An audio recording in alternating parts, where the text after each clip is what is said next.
හරි. ගරු මදුර සෙනවිරත්න නියෝජ්‍ය ඇමතිතුමා ඔබතුමාට විනාඩි 14ක් කාලයක් ලැබෙනවා. ගරු නියෝජ්‍ය කාරක සභා සභාපතිතුමනි, අද අධ්‍යාපන උසස් අධ්‍යාපන සහ වෘත්ති අධ්‍යාපන අමාත්‍යාංශය ඉතා වැදගත් විවාදයට එකතු වීමට සම්බන්ධ වීම සම්බන්ධයෙන් විශේෂයෙන් ගෞරවයක් කොට සලකනවා. මුලින්ම ගත්තොත් එහෙම මංගල අයවැයක් කියන්නේ ආණ්ඩු මාරුවකින් විශේෂයෙන් ආණ්ඩු මාරුවකට පස්සේ මංගල අයවැය කියන්නේ විශේෂිත තැනක්. අපි ඉතිහාසය ගත්තත් මංගල අයවැයකින් තමයි ආණ්ඩුවක තමන්ගේ ආර්ථික ප්‍රතිපත්තිය ඉස්සරහට ගෙනියන පාර පෙන්වන තැන. ඒ නිසා අපි හිතනවා මංගල අයවැය කියන එක විශේෂිතයි කියලා. අපි කියන්නේ අයවැය කියන එක ගලේ කෙටු අකුරක් එහෙම නැත්නම් සෙල්ලිපියක් නෙමෙයි. විශේෂිත තත්ත්වයන් අනුව කාලය අනුව ඒක වෙනස් වෙන්න පුළුවන්. නමුත් අපි යන මාර්ගයේ දිශානතිය පෙන්වන්නේ මුලින්ම පෙන්වන මෙන්න මේ අයවැයෙන්. ඒ නිසා අපි හිතනවා මේක විශේෂිත අවස්ථාවක්.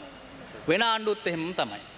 ඕනම ආණ්ඩුවක් ආණ්ඩු මාරුවකින් පස්සේ අයවැයක් නම් විශේෂයෙන් ඒකෙදි ෆ්‍රෙෂ් ස්ටාර්ට් එකක් අලුත් ජවයකින් පටන් ගන්නවා.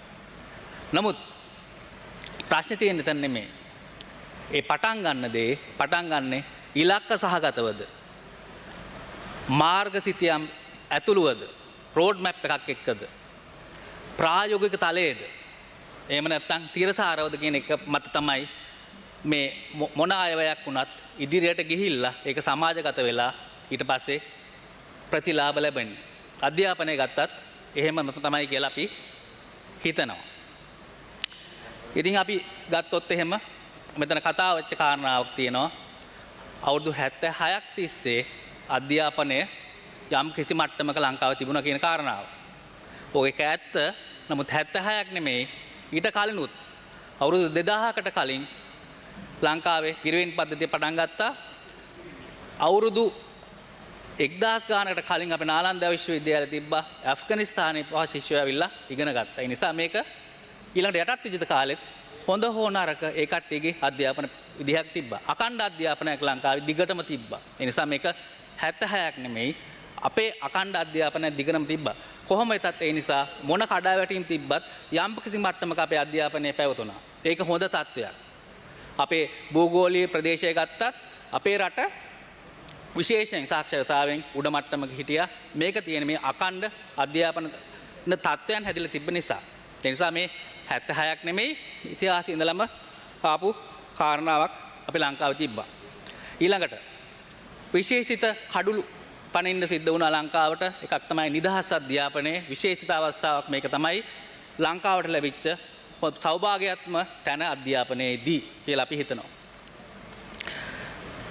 ඊට පස්සේ ගරු නියෝජ්‍ය කාරක සභා සභාපතිතුමනි, අපි හිතනවා අධ්‍යාපනය කියන්නේ දැනුම කුසලතාවය සහ ආකල්ප වර්ධනය ප්‍රදාන කරගත්ත දෙයක් කියලා. අපි අධ්‍යාපන ප්‍රතිපත්තියක් නිර්මාණය කළද්දී බලන දේවල් තියෙනවා. එකක් ඉතිහාසයේ දිහත් අපි ටිකක් බලනවා. අපි නිකන් අහඹ උදාහරණ ගත්තොත් ඉතිහාසයේදී 71 ආචාර්ය එන්.එම්. පෙරේරා මහත්මයා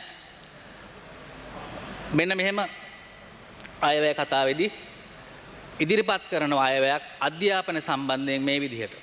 එතෙන්දී ප්‍රමුඛතා කරගන්නවා මොකද්ද විශේෂයෙන්ම අධ්‍යාපනය පර්යන්තයට යා යුතුයි.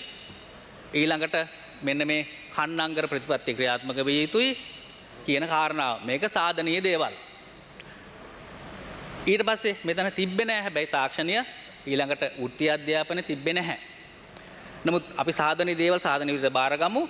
නමුත් ඉලක්කයක් තිබ්බද ඊළඟට දිශානතිය තීරණය කරන රෝඩ් මැප් එකක් තිබ්බද තිරසාර බවක් තිබ්බද? ඊට පස්සේ අපි ගත්තොත් එහෙම 78 වෙනකොට රොනිදි මෙල් මහත්තයා ඉදිරිපත් කරද්දී එතන තිබ්බ ඊට වඩා හාත්පසින් වෙනත් අයවැයක්. ඉතින්දී අධ්‍යාපනය පැත්තෙන් එයා සුවිශේෂ කරන තමයි තාක්ෂණික අධ්‍යාපනයේ ඉන්ඩස්ට්‍රියලයිසේෂන් එකට ලැබෙන තැන අධ්‍යාපනයේදී. හැබැයි එතෙන්දී නැවතත් මේ විදහස් අධ්‍යාපනය සහ පර්යන්තයේ ගමට අධ්‍යාපනය කියන මග ඇරලා තියෙනවා. ඔන්න ඔය 77 පරිවර්තනය තමයි අපි කියන්නේ තැචර් රේගන් මාදිලියේ පරිවර්තනයක් කියලා. මේක ආර්ථිකය පැත්තෙන් ගත්තොත් එහෙම.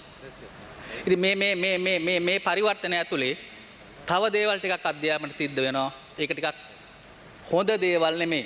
මොනකද්ද? අධ්‍යාපනය කොමෝඩිටි එකක්. වෙළඳ භාණ්ඩයක් වෙලා තිබෙන්නේ නැහැ එච්චර කාලයක් වෙනකම්. නමුත් අධ්‍යාපනයේ වෙළඳ භාණ්ඩයක් විදිහට හිතන්න පටන් ගත්ත මිනිස්සු පෙළඹෙන්නේ මෙන්න මේ 77ත් එක්ක. මෙන්න මේ කාරණාවත් එක්ක තමයි මිනිස්සුන්ගේ හිතවල අධ්‍යාපනය සම්බන්ධයෙන් වික්ෂිප්තභාවයක්, ප්‍රමුඛතා සම්බන්ධයෙන් වික්ෂිප්තභාවයක්, confusion about the priorities. අන්න එතෙන්දි තමයි විභාග කේන්ද්‍ර කරගත්ත සුදු කරකැටි ජොබ් ඉල්ලන, රස්සා ඉල්ලන අධ්‍යාපන ක්‍රමයකට පරිවර්තනීය වෙනසක් වෙන්නේ. මේක හොඳ දෙයක් නෙමෙයි. මේකෙන් තමයි මේ අධ්‍යාපනයේ කඩාවැටීම් ටික, අපි දකින කඩාවැටීම් ටික පටන් ගන්න. අපි දකින කඩාවැටීම් ටික.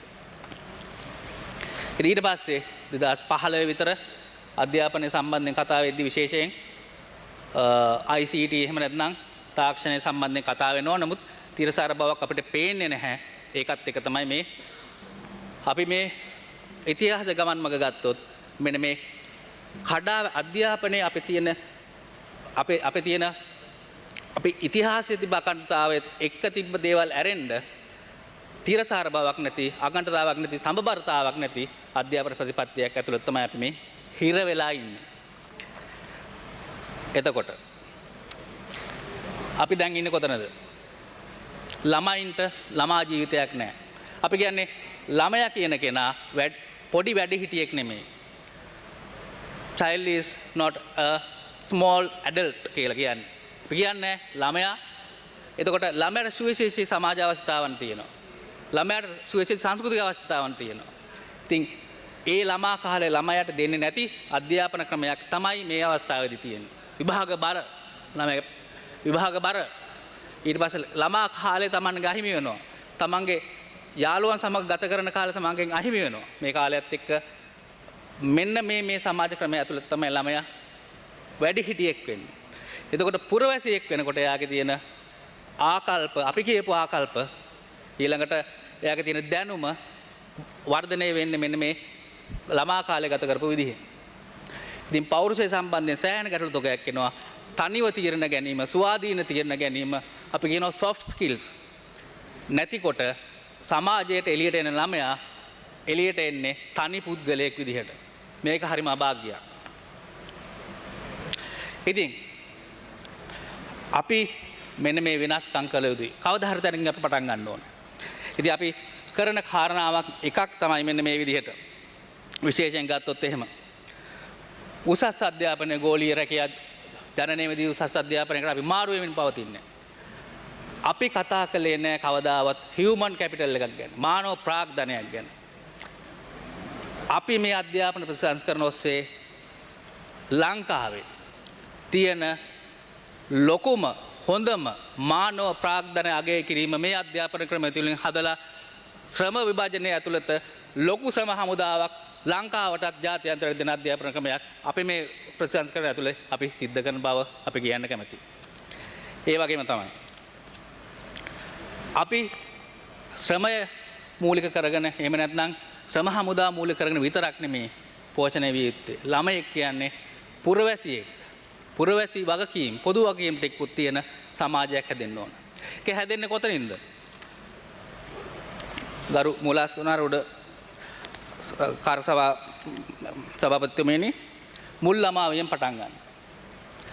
අවුරුදු 3ත් 5ත් අතර කාලය තමයි විශේෂයෙන් මොලේ වර්ධනය වෙන්නේ, පෞරුෂය ඩෙවලොප් වෙන්නේ. ඒ කාලය ඇතුළත අපි විශේෂිත ක්‍රියාමාර්ග ගොඩක් ගන්නවා මෙන්න මේ මුල් ළමා වර්ධනය සම්බන්ධයෙන්. පෙරපාසල අධ්‍යාපන ප්‍රතිපත්ති ක්‍රියාත්මක කරලා තියෙනවා. පෙරපාසල අධ්‍යාපන ප්‍රතිපත්ති ක්‍රියාත්මක කිරීමේ සැලසුමුත් ක්‍රියාත්මක කරමින් පවතිනවා. ඊළඟට මේ ප්‍රතිසංස්කරණ කියන්නේ මොකද්ද? ළමයාගේ විභවතාවන් ශක්්‍යතාවන් සියල්ල උරාගෙන ළමයාගේ හැකියාවන් උරාගෙන ඊට පස්සේ ළමයා කැමති තැනකට යන විධික්‍රමයකට අපි ඇතුල් කරගන්නවා. ඉතින් මේක ඇතුළත එළියට එන ළමයා අර කියපු ළමයා නෙමෙයි. ඒ ළමයා තමයි අපි බලාපොරොත්තු වෙන මේ පුරවැසි අපි කියන වගකීම් දරන පුරවැසියා. ඒ නිසා අපි ඒ සම්බන්ධිනුත් වග කියනවා. ඊට පස්සේ මෙන්න මේ අපි විශේෂයෙන් කතා කරන නිරන්තරයෙන් නැවත නැවතත් කතා කරන විශේෂ අධ්‍යාපනය. සමහර ලෝක වෙනස් කරපු විද්‍යාඥවරු ලෝක වෙනස් කරපු පිරිස් ගේ ළමා කාලේ ගත්තොත් මට නම් කියන්න බෑ. ළමා කාලේ ගත්තොත් ඒ කට්ටිය ගත කරලා තියෙන්නේ අපි නම් කරන සමහර රෝගී තත්ත්වයන් එක විශේෂ අධ්‍යාපන අවශ්‍යතාවත් එක්ක. නමුත් ඒ කට්ටිය සමාජ වෙනස් කරන තැනටපත් වෙන්නේ මේ විශේෂ අධ්‍යාපනයක් අවශ්‍ය කෙනාට විශේෂ අධ්‍යාපනයක් දුන්නායින් පස්සේ එයාට පුළුවන් මෙන්න මේ එක්ක විද්‍යාඥවරයෙක් එහෙම නැත්නම් සමාජ වෙනස් කරන තලයේ පුද්ගලෙක් බවට පත් වෙන්න. මේක විශේෂිත කාරණාවක්. එහෙම නොවුනොත් මොකද්ද වෙන්නේ? එහෙම නොවුනොත් ඒ ළමයා වැඩිහිටියෙක් වෙනකොට සමාජ විරෝධී පුද්ගලයෙක් වෙමේ හැකියාවන් බොහොම වැඩි. ඉතින් විශේෂ අධ්‍යාපනයට අපි විශේෂ අවධානයක් යොමු කරන්නේ විශේෂ අධ්‍යාපන ඒකක ඇති කරන්නේ විශේෂ අධ්‍යාපනයට වැඩිපුර මුදල් යොදවන්නේ. ඇමතුමනි ඔබතුමාට තව විනාඩි 2ක කාලයක් තියෙනවා. හරි. ස්තුතියි. කරන්න මෙන්න මේ හේතුව නිසා. අපි හිතනවා මෙන්න මේක මේ ප්‍රශ්නය අඳුනගත්ත පළවෙනි අයවැය මේක කියලා. නිසා අපි විශේෂ අවශ්‍යතා තියෙන ළමයින්ගෙනුත් අපි ඒ ශක්්‍යතාවල් අපි අපේ සමාජයට ලබාගත යුතුයි කියන අදහස් තමයි අපේ තියෙන්නේ. ඊළඟට අපිට මතුවෙච්ච කාරණා කීපයක් තියෙනවා. ඒක ගැන තව අවධානය යොමු කරන්නම්. පුද්ගලික පාසල් සම්බන්ධව ජාතික අධ්‍යාපන කොමිෂන් සභාව මගින් ජාත්‍යන්තර පාසල් නියාමනය සඳහා රාමුවක් සකස් කරලා තියෙනවා. ගරු නියෝජ්‍ය කාරක සභා සභාපතිතුමියනි ඉදිරියේදී ක්‍රියාත්මක කිරීම නියමිතයි. මේ සකස් කිරීම සඳහා අධ්‍යාපන ක්ෂේත්‍රයේ ප්‍රවීණයන් එකතු වෙලා තියෙනවා. ඒ වගේම තමයි මේකේ අපි මතුවෙච්ච කාරණාවක් තිබ්බා. මෙන්න මේ ශිෂ්‍යත්ව විභාගයේ සම්බන්ධයෙන්. ශිෂ්‍යත්වය කියන විභාගයේ අවශ්‍යතාවය වෙන්නේ කොතනින්ද? අවශ්‍යතාවය වෙන්නේ මෙන්න මේ සම්පත් සහ මානව සම්පත් සහ භෞතික සම්පත් බෙදී යාම විෂමතාවත් එක්ක. අවශ්‍යතාව නැති වුණොත් ශිෂ්‍යත්ව විභාගය නැති වෙයි.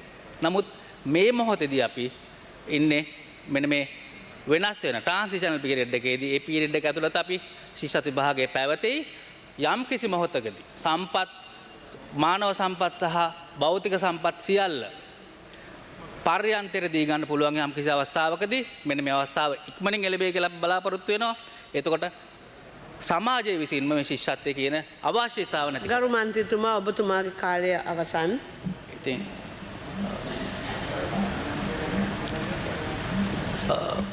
මට විනාඩියක්.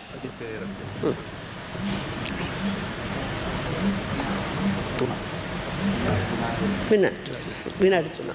අපි කියන්නේ මේ අවශ්‍යතාව තමයි සමාජයේ විසින් අවශ්‍යතාවක් ඉල්ලනවා නම් යම් කිසි දෙයක් අන්න ඒ නිසා තමයි මේ විභාගයක් පවතින්නේ. අපි කරන ලොකු වැඩක් තමයි මේ අධ්‍යාපන ප්‍රතිසංස්කරණත් එක්ක මේ ඇගයීම් ක්‍රමය වෙනස් කරන එක. ඇගයීම් ක්‍රම වෙනස් කරන්නේ අර විභාග රටාව වෙනස් කරන එකම නෙමෙයි. ළමයාගේ ළමා කාලය ගත කරන්න පුළුවන් විදිහට. ළමයාගේ ඔළුවට ස්ට්‍රෙස් එකක් එන්නේ නැතිව බරක් එන්නේ නැති විදිහට. ළමයා ඇසස් කරගන්න පුළුවන් නම් මේ සභාවෙත් මතක කාරණාවක් තිබ්බා. සමහර රටවල් වල ළමා කාලයේදී විවාහ තියන්නේ නැහැ කියලා. සමහරට අපි දන්නේ නැහැ. අපි සමහර වෙලාවට ඒ විදිහ තැනකට මේ නියාමන අපේ කියන අගින් විදිහ එන්න පුළුවන්. ඉතින් ඒ නිසා අපි කියන්නේ ශිෂ්‍යත්වෙත් ඒ විදිහට. අපි ඉදිරිය සලකමු. මේක පුළුල්ව ගමු. යම් කිසි කාලයක් එයි මේක අවශ්‍ය නොවන. ඊළඟට අපි කියන මෙන්න මේ පොදුවේ ගන්න සමාජය ගොඩනගන්න නම් අපිට මානව සම්පත ගොඩනැගිය යුතුයි. මානව සම්පත ගොඩනගන්න නම් අපිට ලොකු ශ්‍රමයක් වේදම් කරන්න වෙනවා අපේ අධ්‍යාපන ක්‍රමය ඇතුළත ඉන්න මෙන්න මේ අපේ නිලධාරී පිරිස. අපි තවම ගම්වල දකිනවා කවුද පැන මඩ කතිති බෞතාවුලු ඉන්න ගුරුවරු. තමන්ගේ වෘත්තීය සේවයක් කරගත්ත ගුරුවරු අපි දකිනවා. ගුරු උපදේශකවරු අපි දකිනවා. විදුහල්පතිවරු අපි දකිනවා. ඒ වගේම තමයි අපි දකිනවා කාර්යාලවල. ඒ වගේම තමයි මෙන්න මේ අමාත්‍යාංශවලත් සේවය උපරිමව තමන්ගේ රටට දායක කරන මෙන්න මේ පිරිස. ඒ නිසා අපි මේ පොදු ක්‍රියාදාමය ඇතුළත මේ අපේ මේ ඉන්න මේ නිලධාරී සහ ගුරුවරු පිරිසට අපි නිහතමානීව හිස නමන ගමන් මේ ක්‍රියාදාමය අපි ඉදිරියට ගෙන යන බවට අපි සපත කරමින් මම නිහඬ වෙනවා. බොහොම ස්තුතියි.